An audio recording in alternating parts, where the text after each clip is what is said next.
Hello everyone. Welcome to another part of What If Issei Was in Love with Azathoth. If you enjoy the story, please like, subscribe, and share the video. It really helps me out. I did not write the story. The original writer is Akumakami64. Please go support them. Now let us dive in. It was another day of going to school. That was all it was supposed to be. Sure, he'd probably have to keep Aza from mind-murdering a few people, but that was just another part of his life now. He didn't expect to find a silver-haired man in a blue business suit waiting for him at the street. "Can I help you?" Issei asked with a raised eyebrow. The man tilted his head. I believe I'm taller than I intended to be," he mused before reaching out his hands. "Good day, my lord. I'm Thuft. Thuft, otherwise known as the Collector." Issei wasn't surprised that this man was an eldritch. He could tell that from the start. He was just wondering why anyone called the Collector would want to talk to him. "Did Aza send you out to collect girls for my harem or something?" Issei asked suspiciously. "'Cause I'd rather do that myself, thank you." "No, but I've been given such jobs before," Thuft answered, pulling at his tie. "Would you mind if I drop this flesh suit?" "Only if you can keep the insanity at bay," Issei compromised. Before Aza, the concept would have freaked him out, but after seeing Aza and himself transform in fits of passion, it hardly fazed him anymore. "I could hardly do my job so well if I couldn't," Thuft said proudly, the flesh and suit melting away and evaporating to reveal a humanoid bird, larger than any person, with an empty cage on his back. "Ah, much better. Thank you, Kunger. I apologize for interrupting your day, but that is a matter I would like to bring to your attention before it is done so by another." "Okay, let's walk and talk," Issei invited as he began walking to school. "So, what's the problem?" Word has trickled down all the webs. Verbal, telepathic, dreams, papers, divinations, bones, skins, signs, and all else. And the word is that our dear monarch intends to make sure no calamity befalls this planet, Thuft answered as he lumbered along with his bent legs. "However, I had many employers requesting the same job up until now. To collect members of the species of this world to preserve them if the worst should happen." "So, you're like Noah then?" Issei joked before frowning. "When you say species dash." "Yes, Kunger. I mean like the humans, the devils, the Thryans, the blood drinkers, and all the rest," Thuft explained casually. "Normally, this matter would be little more than a refund of payment and the Dream Witch's acolytes aiding in the safe return of the specimens." "You're a slave trader? Pet seller?" Issei asked with a raised eyebrow. "One asks for a thing, I am paid to find and procure the thing. The thing may be a living being, it may not be," Thuft answered without care. "Regardless, many are fighting over the canceling of this transaction despite the will of the queen." "Why?" Issei asked curiously. "Most aren't willing to so much as annoy Aza. Because, despite your word, many are fond of certain creatures from this world and wish to ensure their survival if their extinction here cannot be avoided," Thuft explained. "A sentiment that is not unfounded with so many more of our gods coming to this world." Issei sighed. He got the point, he really did. Other beings, eldritch or otherwise, wanted to prepare in case the situation on Earth imploded. He was sure a lot of these customers had more selfish reasons, but it wasn't a bad idea on the face of it. However, I don't know the factions on Earth that well, but I'm pretty sure some of them would take that as a hostile act if they found out we were kidnapping members of their race, Issei mused. "Even if it was to preserve their kind?" Thuft pointed out. "That might seem worse, like we're planning to destroy the Earth or don't care if it does," Issei reasoned thoughtfully. "How many have you taken?" "Most requests are for 10 mating pairs, more or less. And there are multiple requests for some species," Thuft explained. "I've acquired nearly 300 at this point, Kunger." Issei took a deep breath. "How many of them are mind-broken?" Thuft paused in consideration. "From eldritch influence?" "None." Issei started at that. "What do you mean?" "I am careful with who I take, Kunger. Some are those that would have died without my interfering talents. Others were those that would not be missed if they vanished, the hated and the unwanted. A few even gladly accepted their taking," Thuft explained. "Aza's tits, this is even more complicated than I thought," Issei admitted. "I'll have to get back to you, Thuft." "I thank you for your consideration, Kungur," Thuft said, before vanishing in a gust of wind, leaving only his feathers behind. "Right, going to be having that on my mind all day," Issei muttered with a groan. "Eldritch supernatural politics. Definitely not what I expected when I dreamed about getting a harem." Arriving at school hadn't been much of anything special. They were people murmuring about the student council and the occult club both being back after being gone a week, but not much else. Other than that, he met up with Aza and exchanged their traditional morning hugs and kisses. "Damn it, man. Stop rubbing it in our faces. Matsuda complained, slamming his hands on the desk at the unfairness of it all. Dude, the only face I rub anything in right now is Aza's, Issei said with a smirk. So you did lose your V-card? Motohama whispered accusingly from the desk in front of him. Dudes, friends or not, I would not screw and tell like that, Issei deflected. Mainly because he wanted to keep these two out of his eldritch life for their own safety. Yeah, well, I think the other hotties are warming up to you, Matsuda muttered jealously. They still hate us, but some of them are eyeing you. Not in a bad way, Motohama agreed, pushing up his glasses. Not quite like your Kiba or anything, but still. Probably because he hadn't been peeping, he knew.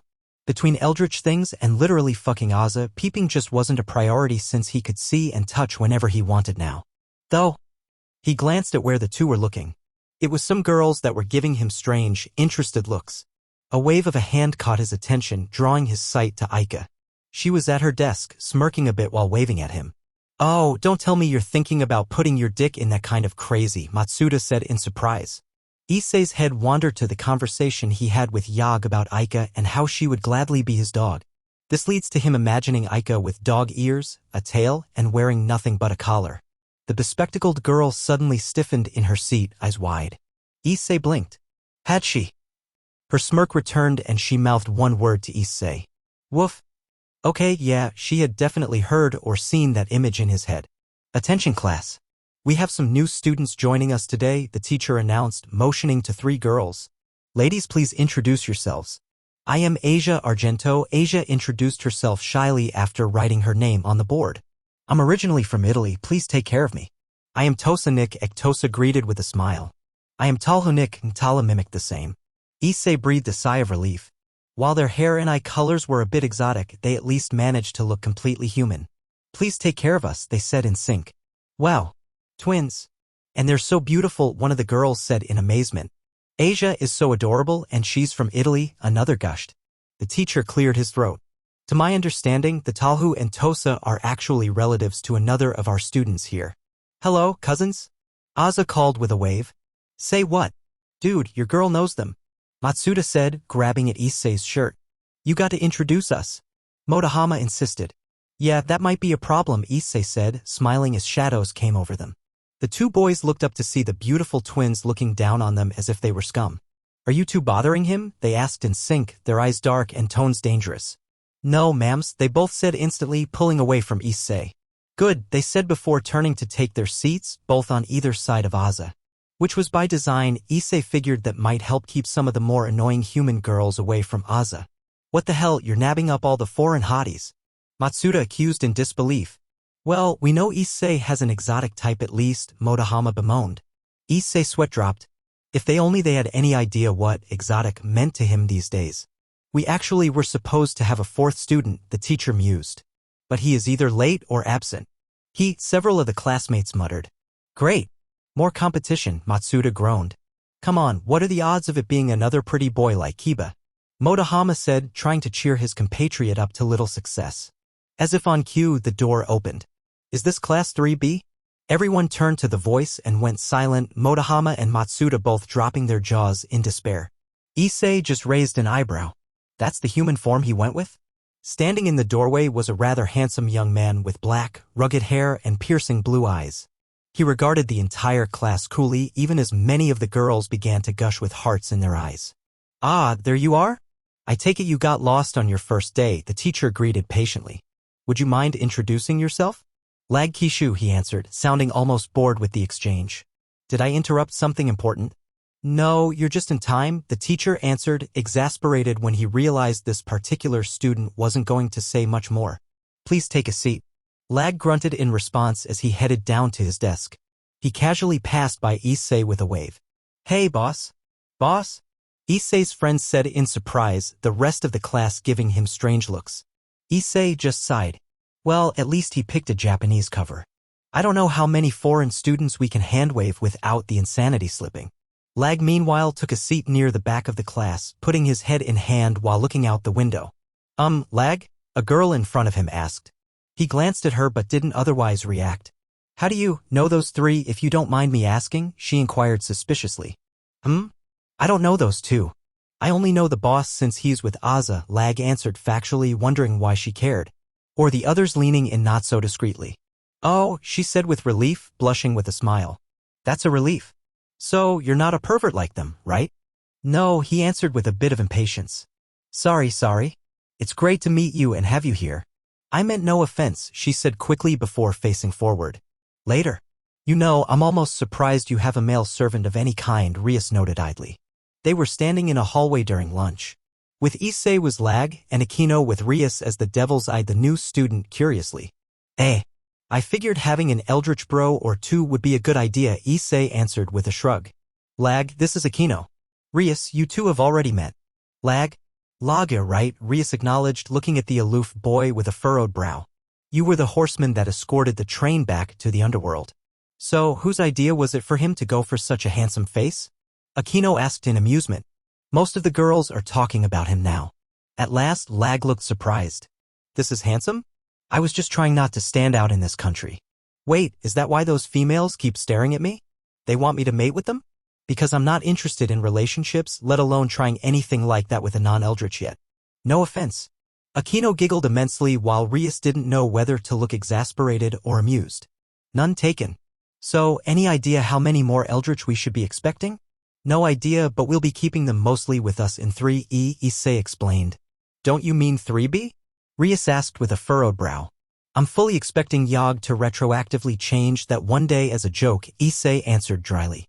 That does sound like something she would do, Lag agreed sagely. The lurker has far too much time on her tendrils. Isn't she time itself? Aquino pointed out. Exactly, issei and Lag agreed in sync, having the exact same expressions. In any case, were you that worried about the new arrivals, or did you just want to see me again? Issei asked with a small grin. More, I was curious as to why and how there were rumors about you being the boss of the biker gang, and if I need to be aware of any new cover stories, Rias said wryly. Issei could only imagine how his parents would react if they heard that rumor. He gave an even stare towards Lag for that. I'm just here if you need me to bring doom onto any foolish enough to earn your ire, Lag said, a bit of his true self creeping through, causing the devils to stiffen for an instant. Fair, issei acknowledged in resignation before frowning. There is something I learned today that I need to talk with you about. I take it this is nothing serious? Rias asked with both eyebrows raised. Nothing dangerous or world-ending, but complicated, issei assured carefully. Long story short? There is an eldritch who is usually called the Collector. I'm probably not going to like where this is going, Rias remarked knowingly. He's more of a finder than a collector though. He collects things for other beings mostly as a service, issei explained. And well, it turned out there were some on our side of the fence that were also worried that Earth might get destroyed with the eldritch activity going on. Aquino raised an eyebrow. Wait, are you saying that someone collected devils to repopulate us if we went extinct? Well, not just devils, but yes, issei explained. The trouble is, despite everything, some are still worried about that happening. In blunt terms, a lot of people were captured as part of a Noah's Ark type emergency plan, and you're wondering if you should release them all? Rias summarized with a frown. Oh no. I was going to be surprised if you didn't ask me to release them, issei said. It's just, well, it's not a bad idea on its own. The issue here is more getting some input from the species they're actually trying to save. Rias blinked. You want to know if we want you to keep some of the supernatural kind in case the world ends? Issei shrugged. Look, I'm going to do everything I can to prevent that. I love living here. But I figured part of being king of the Eldritch means planning for the worst when all your best efforts fail. Regrettably but wise, Rias acknowledged. I'll have to talk with my brother, obviously. But can you promise everyone will be released? I can promise we'll kick down some conceptual doors to make it happen if we have to, issei offered. I don't know how likely some of them will be to fork them over, so, wait and see who causes trouble and who doesn't. Rias frowned and nodded. If that's all? Well, issei said curiously. How's Kaneko doing? Kaneko? Better. She has some moments whenever she gets too close to Aza, but I think that's to be expected, Rias mused. Speaking of, where's dear Aza? Did you ditch her for us? How inattentive, Aquino teased. I'm still trying to process how, exactly, you suddenly became friends with the Queen of the Eldritch, Rias said with a suspicious look to Aquino. Aza is with Asia and the twin. I want to say it's what amounts to girl talk for them, issei explained. Isn't Asia still human for now? Aquino asked in legitimate curiosity. Yes, well, let's just say she's got some immunity to the insanity. Some, issei waved off, not even acknowledging the for now part. I'll see you both after class. And I have to go make sure my ride hasn't started eating anything it shouldn't, Lag said, nodding to issei. See you, boss. See you, Issei acknowledged as he left, turning to see Rias looking concerned. What? He brought his horse? Rias asked with some concern. Not really an option not to. The horse is technically a part of him. Besides, if he leaves it alone for too long, it starts nibbling on space-time, and I'd rather avoid seeing a pissed-off Yog for right now, Issei explained. That's certainly a wise idea, Rias agreed, almost shuddering. Getting time itself upset at you sounded very foreboding, even to her. We'll see you later then, Kunger. You too, Princess, Issei returned in kind as they all turned to leave. Having some spare time left, Issei decided to venture up to the school roof where he knew and sensed Aza was with the other girls. However, he grew concerned when he saw that Asia was sitting a few steps below the final floor. Asia? You okay? He asked, seeing a rather distant look in her eyes. Asia blinked, looking up with a relieved smile. Lord Issei, did everything go all right? Yeah, but what's wrong? You look like you lost half your sanity just now, Issei remarked, a bit worried over what might have caused that reaction. No, well, maybe a quarter. Asia said sheepishly. Aika joined us. Oh. She started talking about something you showed her? Asia continued uncertainly. Oh no. And Aza started getting ideas and Asia trailed off. I'm grateful for you both taking care of me, but I would like to not talk about what I saw just now. Issei sighed and leaned down to give Asia a small hug. You going to be okay? Yes, Lady Yog was here briefly. She says my sanity should be fine before the end of the day, Asia confirmed with a small smile. She was also giggling. Of course she was, Issei said, realizing this was one big prank from Yog. She put the idea of dog girl Aika into his head after all. I'm going to see what they're up to. Asia nodded absently, sitting there as he left. Issei opened the door and, though not surprised, he still wasn't fully ready for what he saw. Aika was a dog girl. Not the kind with ears or tails, not even an anthro one. Her arms and legs had been replaced by the legs of a dog, just large enough to keep her off the ground. She was wearing a collar and leash which Ictosa held while Ntala had a riding crop of all things. I tried to explain pet play to them, Aika explained, her blindfold tied firmly in place. Despite everything, she seemed massively unbothered by her body modifications. If anything, she might actually be enjoying it on some level. I believe I failed, Lord Issei. Not too far off, Issei murmured, marveling at his own lack of horror. He wasn't exactly turned on right now by this, but it definitely wasn't a turn-off. Why a riding crop though? This one told us this was an important tool of punishment to use on a pet girl that needs disciplining, and Talu explained with a head tilt to the left. Ectosa tilted her head to the right. Did this one lie to us, master? No. Nothing she said was a lie. I think, Issei muttered, pinching his brow. Leaving Aika alone with others always led to interesting results. He was becoming increasingly unopposed to them. Where's Aza? He asked, knowing he needed her to fix this. He was currently undecided on how he felt about seeing a girl with dog legs. A pair of hands came over his eyes from behind. Right here, beloved, Aza answered. Our little cultist told me all about the little vision you gave her. I see you have been planning her fate. Our little family pet. Not exactly that, Issei muttered, reaching back to grasp Aza's but playfully. Aza just giggled. Sorry, I couldn't get the dog girl thing just right at first. I don't get why humans would want a girl with fake animal ears when things like that she-devil's kitten exist. Well, most humans don't know there are Issei started, only to suddenly stop groping her rear. Aza, do you have a tentacle on your back? No, Aza said with a very Aquino-like giggle as she removed her hands and stepped back. Issei turned to face her and inhaled sharply. Aza had her hair down. That wasn't all that strange. Her ponytails gave her a cute look, but letting her hair down turned the cute factor into a beautiful one. But again, Issei had seen that before. What had his absolute attention was the swinging tail behind and the black-tipped ears that were twitching on her head. Do you like it this way? I know a lot of your hentai collection had female creatures like that, kitten, so I knew how to get this right, Aza asked with a smile. She grew worried when she got no response. Issei instantly had her pinned against the wall, his tongue already in her mouth and ravishing her. Aza was surprised by the sudden loss of control but welcomed it all the same as she moaned into the kiss, wrapping her arms and legs and limbs around Issei. So enwrapped with one another, both had forgotten about Aika and the twins. The daughters of Cthulhu watched idly, unbothered by the display of affection. Aika shuddered, knowing exactly what was going on. Hey, Ntalo? You mind giving me a few whacks with that crop? Aika whispered with a smirk. The twins shared a quizzical look. The Kungur said this one had not lied to them, but if the crop was used for punishment, why would this one request to receive it? Truly, this one was a strange mortal. Meanwhile, Kaneko had been returning to the school building, having had her lunch in the occult clubhouse. Her ears almost popped back into existence as she looked at the roof of the school. Instantly, she turned around and headed back to the clubhouse. Nope was the only comment she had to the open air. She was not putting her healing sanity at risk by being near outer godfuckery of the literal variety. End of chapter. Yep, issei dealing with more eldritch politics.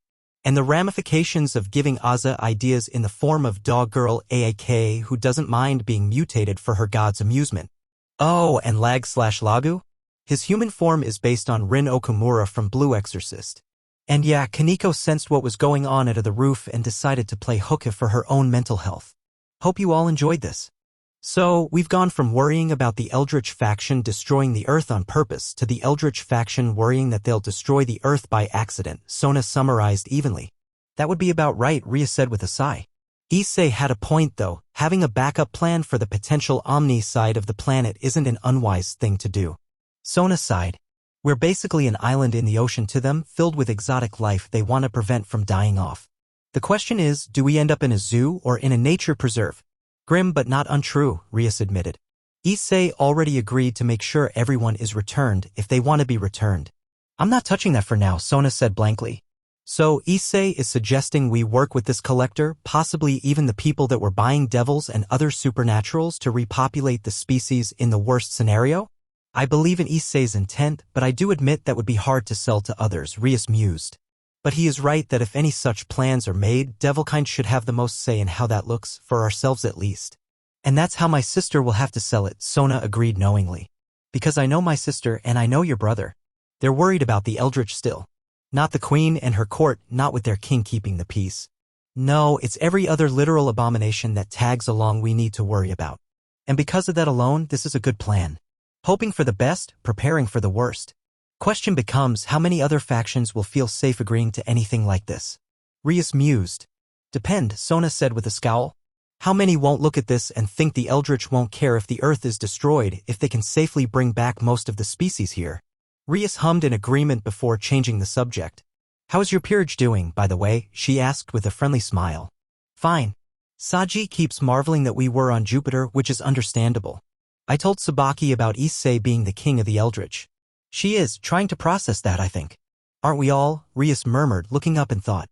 I can understand becoming an Eldritch. We have the evil pieces after all. But a god? An outer god. Issei and the others insinuated it was a process, him still being mostly human currently, Sona recalled, tenting her fingers. But that just makes it all the more unbelievable. Mostly human, and the outer gods defer to him. You think Issei has slept with the time goddess, or the dream witch already? Rias asked absently. If he hasn't, I'm almost certain it's an inevitability, Sona said, leaning her head against her hands. I'm actively trying not to think about what that could mean, him being intimate with an entity embodying time itself. Rias thought about that for a second before shaking her head. No, you're right, that isn't a train of thought I want to untangle, she admitted. Have you talked to Issei or the Eldritch Queen since we've been back? No, we've been busy getting resituated as the student council, Sona admitted as she looked back up at her friend. And I'm not sure how to even hold a casual conversation with either of them. It works best if you just pretend they're both like us, noble devils on friendly terms with you. Casual but with enough respect you're not worried about offending them, Rias explained with a smile. Sona raised a skeptical eyebrow. That helps. The Eldritch have a hierarchy, but there seems to be a lot of casualness with irregular, seemingly random bouts of decorum that pop up when you least expect it, Rias mused. But yes, you should be fine if you just act yourself. I suppose I should try to ingratiate myself to them a bit, being the co-ambassador of devils to the Eldritch, Sona mused, a meaningful glint against her glasses. Though, I believe you might be ahead of me there. Offering up your queen to Issei, Rias? She offered herself and you damn well know it, Rias said evenly before groaning in exasperation. And she somehow ended up becoming friends with the queen. Which is good, technically. Diplomatically speaking, Sona agreed. But also very concerning as to how and why that happened. Are you sure Akino isn't less sane than she already was? Trust me, I ask myself that every time she talks about Aza as just a normal, eccentric girl and not the strongest of the outer gods, Rias assured, running a hand through her locks. Which just goes back to the previous point. You can talk to them. Just be ready to get out of the sanity splash zone if something else upsets them. Sona nodded absently. Rias? How many of the humans at school do you think are already eldritch cultists? My guess? Not as many as you'd imagined, but more than we'd like to think about. Meanwhile, Aika, her limbs restored, hummed as she lurked about the library after hours, smirking as she saw an empty spot in the bookshelves. The Lessernomicon, or the Herald of the Star, was a very special book. If it was put any place it wouldn't be noticed, such as on a shelf of other books or in the back of a dresser, no one would notice it. Not even devils or yokai. The only ones who would notice it were those who were open to what it had to offer, a path to becoming an eldritch cultist, a servant of the extraterrestrial gods. It had no curses or dangerous spells. It was the safe option, or safe as such a thing could be. For it to be missing, someone had to have picked it up. A smirk grew on her face as she curiously reached into her school bag and pulled out a white book with red writing. Another Lessernomicon. Aika was the one chosen to spread the word of her gods to Kuo Academy. To this end, if anyone picked up the book and kept it, another copy would appear on her person, so that she could replace it for another to find. Sliding the corrupting text back onto the shelf, Aika hummed and turned away, only to find someone looking at her already. Someone holding a familiar white book. You, Aika said with a raised eyebrow before she grinned. Well, that certainly makes things interesting. The new cultist didn't respond, just turning her eyes down to the text, absorbing them and committing so many of the dark lines to memory. Aika nodded in approval. The Kungur will be glad to have you, I'm sure. The convert only kept reading. Aika smiled and began her plotting for a fledgling cult. Should she found a club? One to pretend to be anything other than a pack of worshippers dedicated to the eldritch gods? Having a group was nice, but sometimes being more independent and spread out had more advantages for survivability. After all, just because the eldritch themselves weren't going to war with anyone, that didn't mean cultists like herself wouldn't be pruned and exterminated. A few dead cults were never a cause for the eldritch gods to grow too worked up over. Curse the killer? Maybe. Go to war? Not without other motivations and offenses, surely. The cults of the eldritch were not for those who intended to be reliant on their gods for everything. Meanwhile, I am never looking at a puppy the same way again, Asia lamented with a lost look on her face as they all walked home. Don't worry, we'll get Yog or someone to help purge the memory, Issei promised apologetically. I can do it, Aza offered with an innocent smile. Asia and Issei shared a look. What? What is it? No offense, Lady Aza? Asia said carefully. But you might purge a little or a lot of my other memories that I'd rather keep. Why would I be offended? You're probably right, Aza agreed without insult. Oh no, she's perfectly correct, Yog answered casually, suddenly drifting above them, sitting on her sword like it was the most uncomfortable version of a flying broomstick. 100%. There is literally no possible reality where she tries that, and we don't need Ydra to help get back something important. Yog, if you're going to take human form, at least say hello like a sane person when you arrive, Issei said flatly. But I'm not sane. By some definitions, I'm not even a person, Yog countered smugly. You're a person by my definition, Issei said pointedly. Now, can you help Asia delete this memory, or not? Oh yeah, that's a third of why I'm here, Yog assured, suddenly hanging upside down so her face was right in front of Asia's. The former nun stopped in surprise, full awareness back in her eyes now. Lady Yog? When did you get here? And why do I hear growling? Oh, you can hear my hound. I guess dog-related trauma helps with that, Yog mused in idle interest, raising a finger to point at Asia's eye.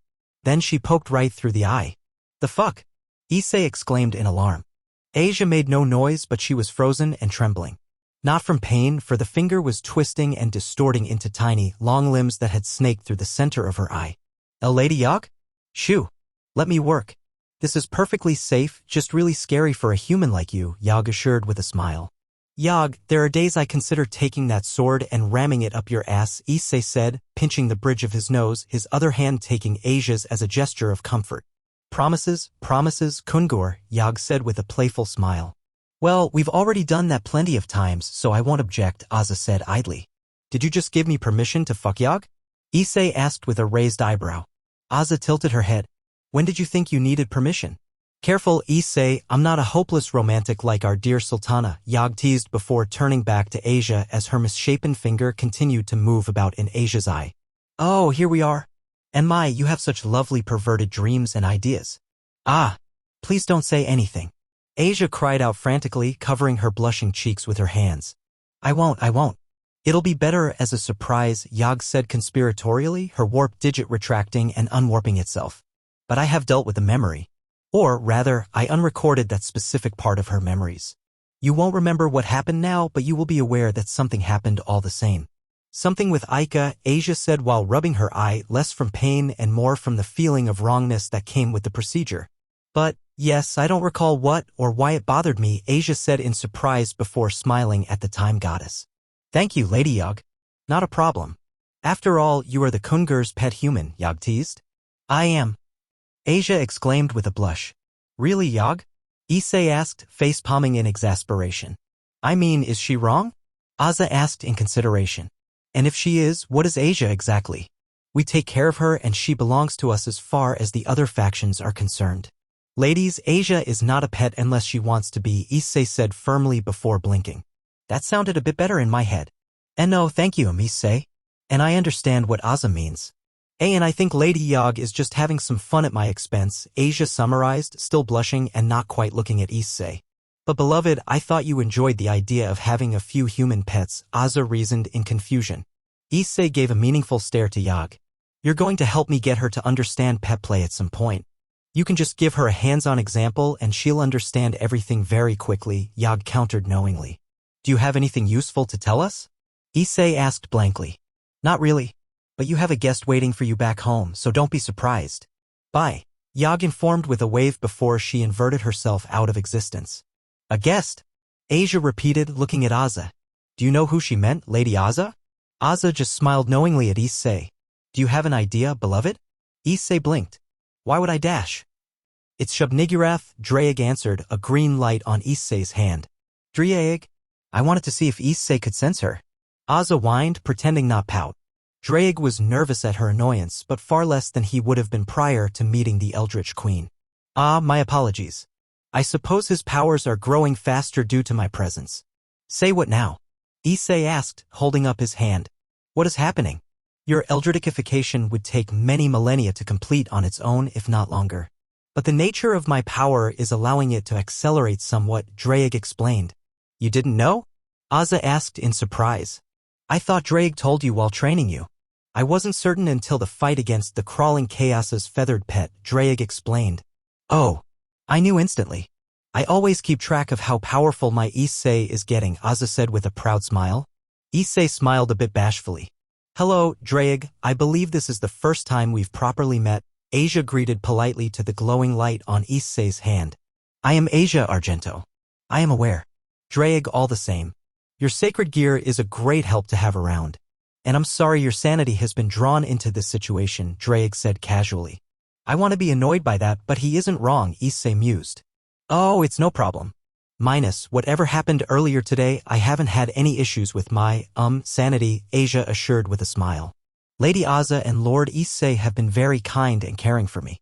I suppose it's good that a pet likes her owners, Dreyeg said in jest, making Issei and Asia blush. That said, I'm going back to slumbering. I'd rather avoid any confrontations with Shub-Niggurath. Your Yog specter creature in that regard, Dreyeg, Aza commented as Dreyeg's light vanished. Spirit animal, Aza, Issei corrected automatically. Think Shub wants anything important? No. Well, not important like the world will be destroyed or an infestation of Zaga-Usas, Aza explained, waving it off. What's a Zaga-USA? Asia asked with a furrowed brow. Is it bad? Kind of. There's this eldritch god, we call him Zaga? He died once in space and his body became asteroids and comets. When one of them crashes on a planet, they unleash a swarm of these little monsters that hunt and eat everything on the world. Issei stared as Asia's eyes went wide. That's only kind of bad? He questioned. Well, they have very short lifespans. Even compared to mortals. They usually end up turning to cannibalism and making themselves extinct before they kill a whole planet. I think one of Earth's mass extinction events was one of them, Aza mused, tapping her chin at the end. Or was that Venus? It was in the solar system, I know that much. Okay, I think it's time we go see Shub, Issei mused, deciding to file that information away for later. Meanwhile, flames burned wrathfully as the training ground was left burned and scarred. Honestly, brother, are you still throwing this fit? Ravel asked in slight disapproval as she approached her elder sibling. Ravel, Riser greeted, turning to her with a curious frown. Why are you here? Well, the rest of your peerage is worried about you but won't disobey your demand for some private training, Ravel remarked. Riser snorted. I'd rather not scar my servants just because I'm venting. Granted, I might welcome Shuelan's company. She's almost as hard to burn as a phoenix. You're changing the subject, dear brother, Ravel said knowingly. Everyone knows you're upset that the engagement was broken off. But mother and father agree that it makes perfect sense to keep certain options open. Losing the beauty that is Rias Gremory is one thing, but to imagine losing her to a slimed thing from beyond the stars, Riser said in distaste. Riser, Ravel said in alarm. Careful what you say. Please tell me you're not thinking of challenging an eldritch god. Riser snorted. Riser is not so foolish, sister. An avatar or incarnation? Perhaps. But to risk their wrath in full? No.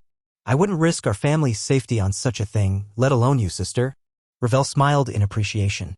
I know it's not what you wanted, but simply wait. We devils live a long time. Once this time of unrest has calmed, there will be nothing stopping the arrangement from being made again. Riser hummed. Perhaps you are right. Of course I am. Now come inside and show your peerage some appreciation. They've been worried about you this whole time, you know, Ravel suggested sternly. Ravel smirked. The Phoenix familiar might not have the Gremory reputation for caring for their servants, but he made sure that his peerage's loyalty and devotion were rewarded rather vigorously. Meanwhile, you'd asked you to stay on Earth long-term? Issei repeated curiously. I saw that one coming, Aza mused to herself. Indeed, Shub answered, sitting on Issei's bed while she was served tea by cthulhu and ectosa. By the way, you look very adorable, my slithering granddaughters, Shub praised kindly. Thank you, great Shub-Niggurath, they answered in sync, smiling while bowing their heads slightly. But yes, Yidra asked me to stay, Shub continued, taking a sip of her tea.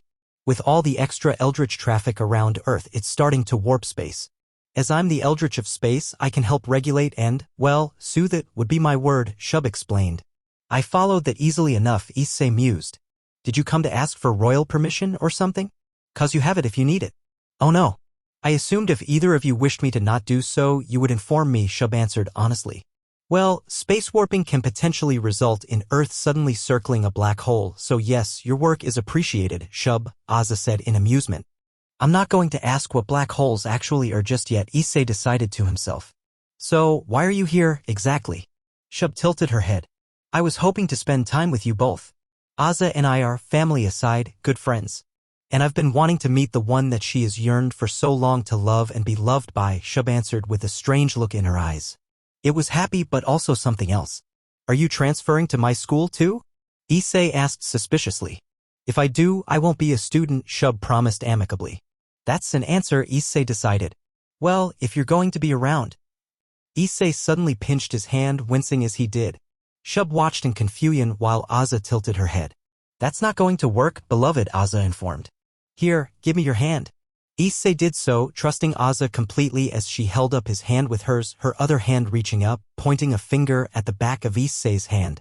She held the position for a few seconds before poking the skin. The red gauntlet appeared instantly. Gah! By great red, what just happened? Drake yelled in alarm, Issei getting the impression of the dragon looking around frantically. I poked you in the soul to wake you up, Aza answered with a smile. Poke my soul? Drake repeated, not sure if he should be worried about that or not. Drake gotch? Drake suddenly went still before turning his figurative gaze to the eldritch sitting on the bed. Lady Shub-Niggurath.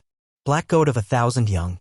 It is an honor to meet you, he tried cautiously, utterly terrified despite not even having a body to hurt. Red Dragon Emperor, Dragon of Domination, Shub returned with a nod, looking at the gauntlet curiously. Is there something wrong? No? Drake answered in bewilderment. He says he and Albion, you know, one? White Dragon. They were fighting hundreds of years ago and some of your young were killed, Aza answered. Oh, Shub said, eyes drifting down to the floor. So they did come to Earth. I always wondered if they made it. I swear, I didn't mean to fall on them. Albion knocked me out of the sky and... Drake trailed off in dread. Shub blinked. Wait, are you scared? I'll try to take revenge on you. Yes? You are known to be a wrathful and protective mother. Drake answered in confusion. I normally am, but... Shub sighed heavily. I have a lot of children, Drake. More all the time. I protect them, but I can't be angry every time they go out looking for trouble and find it. I mean, you can, but it's nice that you're not, Issei mused. But what do you mean, go looking for it? Shub quirked her head. Drake, did you not know why those dark young were on Earth? No? Drake asked cautiously. Shub sighed. They came here for dragon hunting. Silence filled the room from Issei and Drake being surprised and Aza having nothing to comment. It was their favorite thing to eat. They had lived on a planet with very weak draconic races. But they decided to come to Earth to see what, stronger meat tastes like. I told them they shouldn't because most dragons on Earth are at or near Great Old One level. But as some children always do, they ignored my warning and headed out. And in the end, they were killed by dragons who didn't even realize they were dragon hunters. Such a sad waste on their part, Shub lamented softly. Do you remember where it happened? Drake trailed off before gathering himself. Yes, I do. Assuming the site still exists. Time might make a fool of me there. Time can be rather foolish herself at times, Shub mused with a sour look on her face. Drake decided not to touch that remark. Issei wisely and silently agreed for now. Some of these tried to hunt Drake? Issei asked skeptically. Granted, he had never seen Drake with a living body, but he still felt like he had a good idea of how big and powerful Drake relatively had to be in his prime. With that in mind, he found the idea of this dark young he was looking at being a threat to a heavenly dragon very ridiculous. It was about the size of a dog. It had cloven legs like a goat. 2 large, stumpy ones in front with another 6 or 8 smaller ones behind though. There was no head, not even a neck. Instead, the top of it was covered in tentacles, each at least as tall as the rest of its body. The main body was covered in mouths all over with jagged sharp teeth and drooling green goo. Yes, but those fawns of mine were much bigger and stronger. This one here? He's still little, Shub explained with a smile, holding up the dark young like an adorable pet or child. He's a young, eh? Issei asked with a grin. He could feel the little guy looking at him in its own way while in Shub's embrace. How old is the little guy then? About 3 days, Shub answered proudly. Issei's eyes bugged at that, looking at Shub's stomach in shock. 3 days? I mean, I knew you could get pregnant whenever you wanted, but that fast. Well, technically, I'm eternally pregnant. I just give birth whenever I think it's time for more of my followers to become my children, Shub explained carefully, running a hand through the tentacles of the dark young. Cultists, spawnlings reincarnating one into another. There was going to be a lot for Issei to work out down the line. Do they remember their old lives? Issei asked curiously. Shub hummed as she placed the young down, allowing it to run around and explore. They were in a forest and Issei somehow doubted a forest animal would be much match for even a little dark young. That's a complicated question. In general, their mortal life is like a dream. And sometimes those dreams are nightmares that fade away. Sometimes they were wonderful dreams that they hold on to. Some are hazy and some are clear as day. And some go back and forth at different parts of the dream, she said with a fond smile as she watched after her tentacled fawn. Issei couldn't help returning the gesture. Why no eyes though? Oh, the first planet I had them on didn't have any sunlight, Shub answered idly. That was back before I had cultists, before any of us did really. So I didn't really plan on taking them to other worlds. Still, they manage well enough. Issei nodded absently. Hey, not sure how to broach this delicately, but dash. You wish to ask about Yog and I Kungur? Shub asked neutrally. Yes and no, he answered, rubbing the back of his neck. That's obviously a sore topic. I just wanted to know if you'll be fine since, you know, Yog comes around a lot. We won't cause any problems for you or Aza, Issei, Shub assured, looking off at nothing, or maybe everything. Shub, that's not what I meant, Issei said with a sigh. I'm worried about it being a problem for you. Or her. Both of you, really? Shub smiled again, but just a little bit. You were sweet as always, Issei. But things should be fine. Issei stopped at that, something nagging at the back of his head. Shub. Yes, she asked with a head tilt and she now seemed to be gazing through him. Is there any way to learn about my past lives? Issei asked carefully. Shub blinked and Issei swore the trees rearranged themselves when she did. Why? Because I've apparently been an idiot who turned Aza down over and over again? And well, I'm hoping I can see just why the heck she fell in love with me enough to keep trying, Issei answered with an uncertain look. Issei, it isn't a bad thing you weren't ready to accept Aza in the past, Shub assured. But even if I could, I'm not sure it would be my place to show or tell you. Why? Issei countered, a bit annoyed. It was his past lives after all. Because even if you don't remember it yet, that was a journey you and Aza shared. We saw it happen, but it is the story of your soul and Aza's love, Shub answered warmly. Have you tried asking Aza? Issei became silent. He hadn't, not really. Shub frowned softly. I shouldn't ask this either, but I think you need to hear it yourself. Why do you love issei? Issei crossed his arms and looked up at the sky. At first, I just thought it was because she actually cared about me. She saw something in me worth giving a damn about. But every time we're together, it's... Yes. Shub encouraged gently, the dark young now by her leg and watching the exchange with its own mixture of wonder and curiosity. It's not like I've known her forever or anything like how she knows me, Issei said with a sigh, hand through his head. It's just so easy to know her, to understand her. She's sweet. She's kind. She doesn't always know what she's doing, but she tries like hell to make it work out no matter what. She does whatever she wants to do while also trying to rule the universe as best she can. She loves sex just because of the idea of being one with the person she loves. She enjoys it too, obviously, I make sure of that, but still. She's so powerful, but she also is afraid of the universe in a way. She's bigger and beyond everything. Time and space are so relative for her that it took her eons just to adapt to any other perception of them. And despite how much that overwhelms her sometimes, she learns to manage and cope confidently. She's a goddess beyond all goddesses and, at the same time, just a love-struck lady that is worried about screwing up her family and love life, despite the fact I should be the one worrying about screwing those up for her. Issei finished his ramble, surprised by it himself by the end, and realized Shub looked rather pleased. Like I said, you're always so sweet, Issei. He smiled sheepishly and glanced to the side. I'm sure that's not even half of what there is to her. No, it's not. But it's more than most would notice, especially mortals, Shub mused, reaching down to pet the dark young. We Eldritch not only have blue-orange mortality, Issei, but blue-orange fears. We might be terrified of a cup of water while loving the ocean.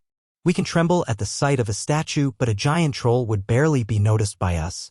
The sound of a clarinet sends certain Eldritch running for the hills while an entire orchestra will get no such reaction. The same is true for Azza. She can destroy and remake the universe. And all of reality once terrified her, as you said, but she never tried to make it less terrifying for her. Some fears need to be destroyed or overcome, but others' fears are worth living with, she mused, stroking her stomach now. That makes a lot of sense. I mean mortal sense, not Eldritch sense, Issei noted curiously. Shub giggled, looking almost proud now. It was kind of adorable. Some of my children retain their mortal lives fully, so I've gotten very skilled at explaining Eldritch life to them over the eons. Issei took a breath. Thanks. So I guess I need to have a talk with Azza at some point to sort some of this out. Shub nodded. Tell me how it goes, please. I've been something of a fan of you too. Issei blinked, studying her intently, perhaps too intently because he could see the shade of her true form in the background. Shub tilted her head. What? Have you been watching me and Azza like we're some romance drama show? Issei accused. Yes? And you were like that, yes, Shub admitted freely. That was a thing. Please don't tell me all of reality is watching us every time we're fucking? Issei requested in exasperation. He wasn't expecting to be questioning if he had any interest in cosmic exhibitionism today. Watching? No. Aware? Very, Shub answered knowingly. You know what, I'll take being the Eldritch version of the one couple that keeps the neighborhood up all night, Issei said with a chuckle. He knew it probably had more to do with Azza being, well, Azza and him being a still ascending god, but that didn't matter to his stroked ego. Meanwhile, Yog paced a green void and groaned as she felt the future spinning in ways she didn't like. Shub is definitely staying. Not just on Earth, but around Issei and Azza, she said to herself. Literally. You knew this was going to happen, Yad reminded, arms crossed and staring at her outer counterpart. Yog rounded on her elder self with a glare. No, there was a good chance she stayed in one of the woods associated with her. Not here. Yad tilted her head. There are a few forests in Japan with plenty of lost souls she'd be eager to adopt and make into spawnlings. Yog grunted and resisted the urge to stab something randomly into the time stream. I hate how calm you are about this. I'm the part that wants to address it, you're the part that can't, Yad reminded flatly. And as a whole, we've never had an idea of how to address this problem, so stop acting like a mortal with an imagined high ground, Yog said pointedly. Fine. So, which of ourselves do you want poking around for what this time, Yad asked, hand on her hip. It's best if you go check on the Eldritch sealed on Earth. You know, the ones who are not like Cthulhu and would gladly rip the planet's sanity apart if they weren't sealed so heavily, Yog explained. You, of course I know. I take it you'll be checking up on those sealed more cosmically to make sure they haven't slipped out more, Yad mused. That's the plan, Yog said, wiping a hand through her long hair, loose strands becoming feathers and eggshells as they fell.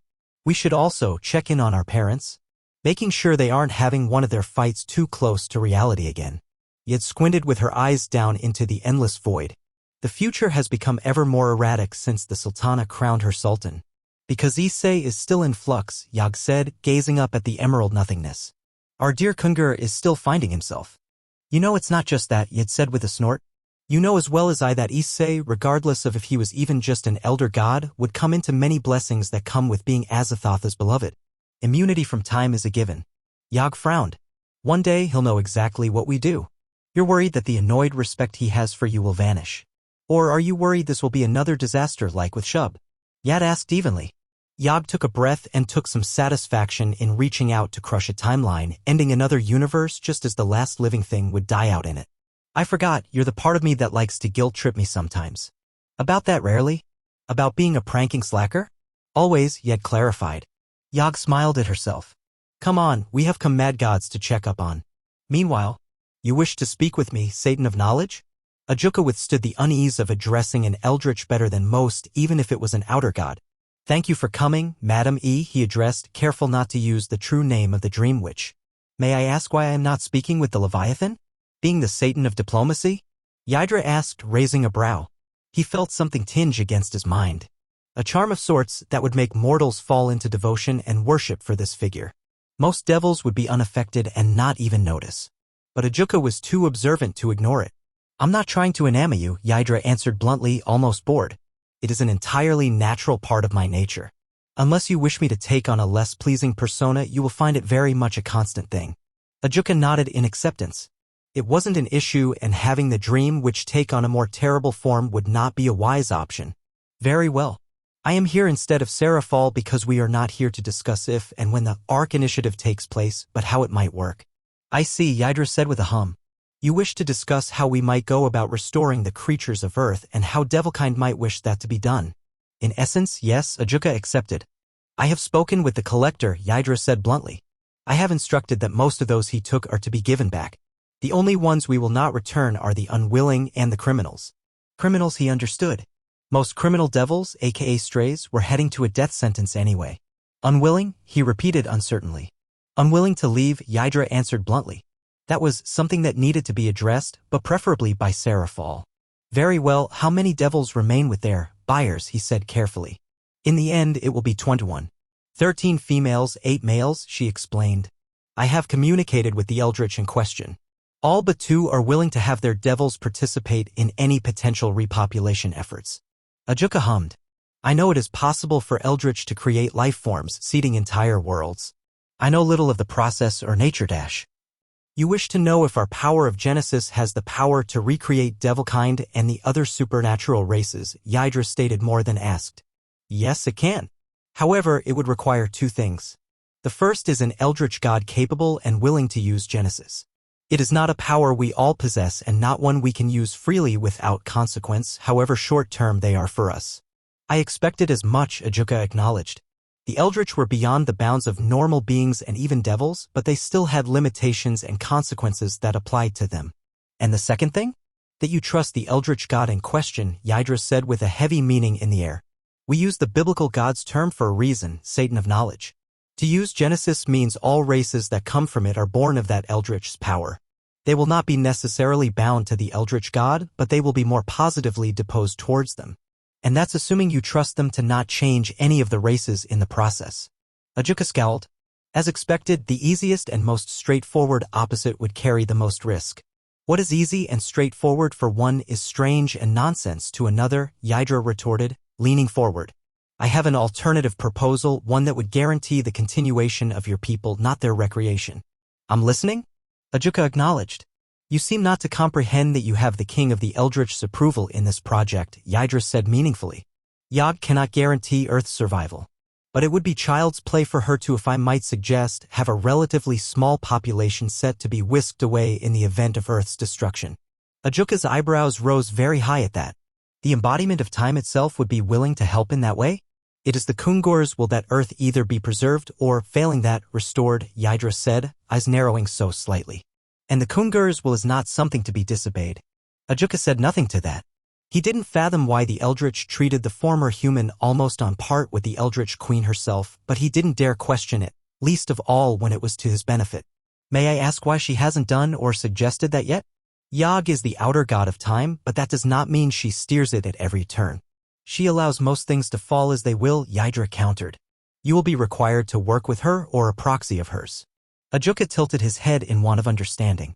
You will require something to safely and sanely hold a touch of Yog-Sothoth, a band or something similar, for the ones chosen to repopulate your kind to be safely transported, she explained.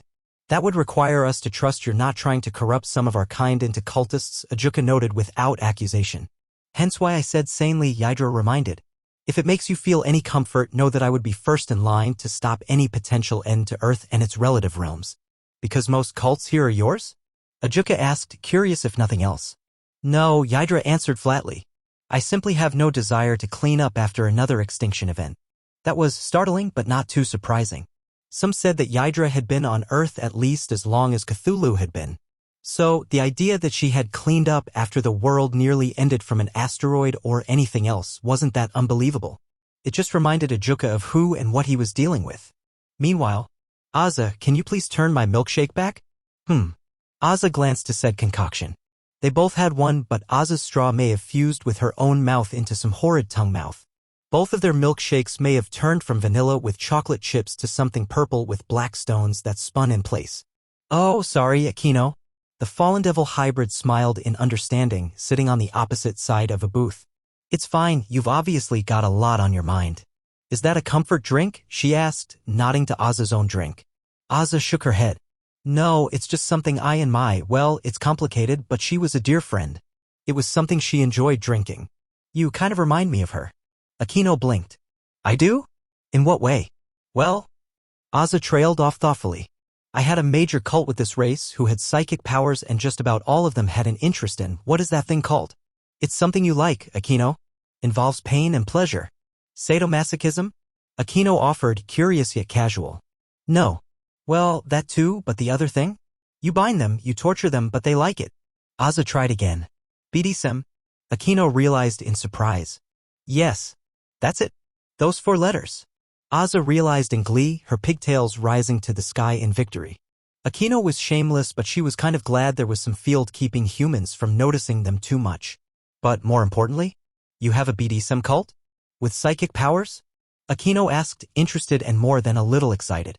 Azza's enthusiasm died and rotted away before her eyes, glancing to the side as her light brown hair faded to black out of depression and her milkshake turned to mold and dust.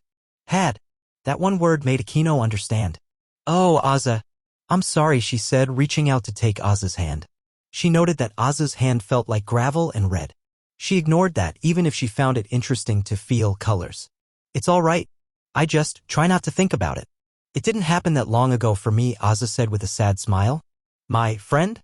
She was the head priestess of them, among other things. She was kind of like you. Perverted, dedicated, complicated dash. There was a look and Aquino knew 2 things. 1, Azza was aware of her past and heritage more or less. 2, Azza had no idea that Aquino's past was in any way a sore subject. And loved to have her fun with others, Azza said, tracing some symbols on the table. Aquino made sure to not look at the symbols lest they do something to her mind. Not that they complained much. Aquino giggled. Well, I'm glad to know you have good tastes in friends, Azza. Second, perhaps to your taste in men. I don't have a taste in men. I only have a taste for issei, Azza said with a smile, her hair regaining most of its color now. Speaking of issei, Aquino said, deciding to change the subject to something less depressing. He still hasn't gotten around to calling in that favor I owe him. Have you too? Yes, I gave him a tit job, Azza answered with a smile, groping her own respectable size. I made sure this body had them big enough to at least do that. Aquino hummed. Is he saving it for a special occasion then? I only ask because I actually went braless for a while, expecting him to call that in as soon as possible. Oh no. Issei has just been busy a lot. He's been doing more Kungur things lately, Azza answered helpfully. You mean kingly duties? Aquino asked before smiling mischievously. Don't suppose there is an eldritch prima nocta? Azza tilted her head while sipping her moldash milkshake. Oh, it's this old law humans thought existed that when someone got married, their local lord could claim the wife and have sex with her the first night, Aquino explained easily. Eldritch normally don't have weddings, so no, Azza reminded. As you know, Issei's been helping with this plan everyone's making to try and restore the Earth if it gets destroyed. He's also getting to know some of the other gods and making sure they're all getting along while on Earth. He also trains and helps the twins settle in, and other things. Akino raised both her brows. And he still has time for romance and fucking? She asked in surprise. I don't think he realizes it, but he's losing his need to sleep at all, Aza noted curiously. And you know, Yog and Yad help us make time if we need it. I suppose that is a nice benefit to having time herself as a friend and underling, Akino mused. Aza glanced to the side with a curious expression. What is it? Akino questioned in concern. Oh, nothing, just realizing Yog is busy for the foreseeable future. Otherwise, I would have noticed her hearing that, Aza answered carelessly. Akino deliberately chose not to be bothered by that information. Still, I'm glad you and Issei are doing well. But don't you have, Sultana, things to do too? Aza tilted her head. Not really. I kind of realized that non-Eldritch would think the Eldritch only listens to Issei because of me if I'm around all the time. So I'm letting him figure out what he wants to do as Kungur. If he needs help, well, you'd break space and time to get there, I know, Akino said in understanding. Maybe I should. It might give Shub and Yog something to break the ice over, Aza said with a sigh. Akino? I know I'm not always observant, but I know what you were implying. Akino raised an eyebrow. You were wondering if I was just letting Issei do all the work now, Aza said neutrally. It wasn't exactly disapproval or disagreement, but it definitely wasn't affirmation. Tell me, do you think I got the point across? That Issei is king, not just the queen's lover. Akino realized this was quickly becoming a bad conversation. I think you made that very clear to Lord Surzex and Lady Serafal and their families, she answered truthfully. You'll always have someone that doesn't believe it, but you've made the message pretty loud and it is being spread to the higher-ups. Perhaps I should help Issei out a bit more now, Aza said, calm once more before groaning. I hate time. Even after Yog was born, it is hard for me to understand. Akino hummed in sympathy. And that's it for today. I hope you enjoyed. If you did, please like, subscribe, share the video, and support the original writer. See you in the next video.